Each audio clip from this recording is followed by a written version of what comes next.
We're here today to talk about the Pennsylvania Dutch language. First of all, I'll say that I'm not Amish.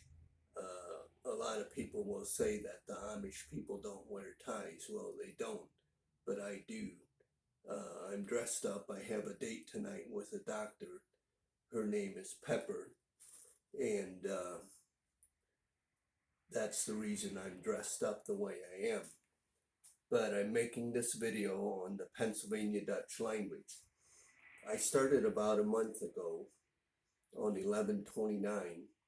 A guy at work asked me to tell him how to say shut the door in Pennsylvania Dutch because people were leaving a door open.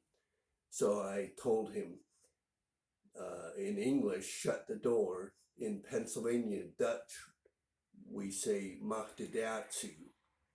That is mag de deur toe. Literally interpreted, it's make the door shut, but that's the way you would say it in Dutch. If you want there, I don't know of a word for please in Pennsylvania Dutch. If we wanted to ask somebody to please do something, we would normally just say the English word please.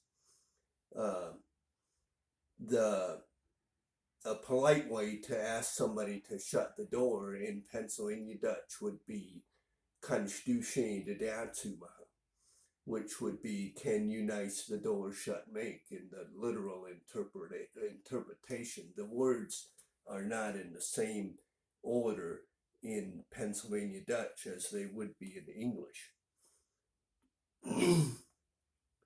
On 12/6, I put the phrase in English, "I like you," and in Pennsylvania Dutch, you would say, "Ich like dich." That means I like you, and those are in the same order, so I didn't further explain that. If you wanted to say, "I love you," in Pennsylvania Dutch, you would say, "Ich lieb dich."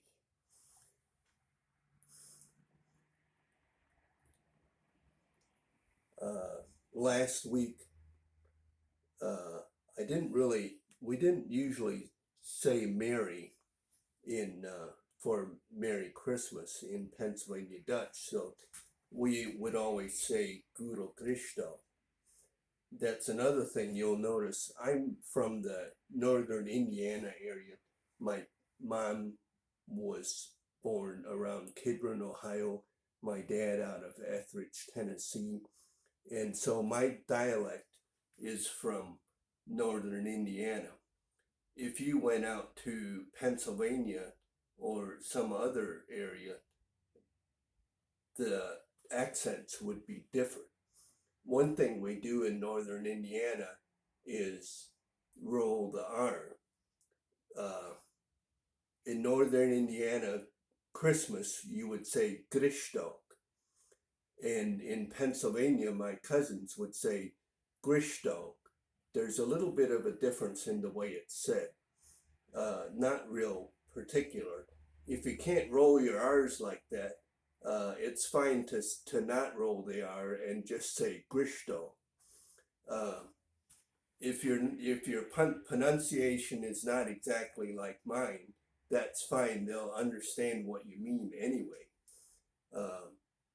But somebody brought up the word fröhlich. That would be joyful. If you wanted to tell somebody to have a joyful Christmas in Pennsylvania Dutch, you would say "Have een fröhliche Christdag." I'm using a Pennsylvania German dictionary, and that's called Pennsylvania German. I did some research. It's exactly the same thing as Pennsylvania Dutch, only the more collegiate people call it Pennsylvania German. You would find that term in more educated writing about the Amish and stuff. Instead of calling it Dutch, they call it Pennsylvania German. But it's exactly the same language. So if you wanted to say have a joyful Christmas, you would say Hab een fröhliche Christdag. Just recently, I put on the English phrase is have a good day. And the Pennsylvania Dutch would be have een goede dag. That's in the same order as the English. There's no difference in the order of the words. So have a good day would be have een goede dag. And it'll be interesting to see what comments I get so far as different areas speak it differently and say different things.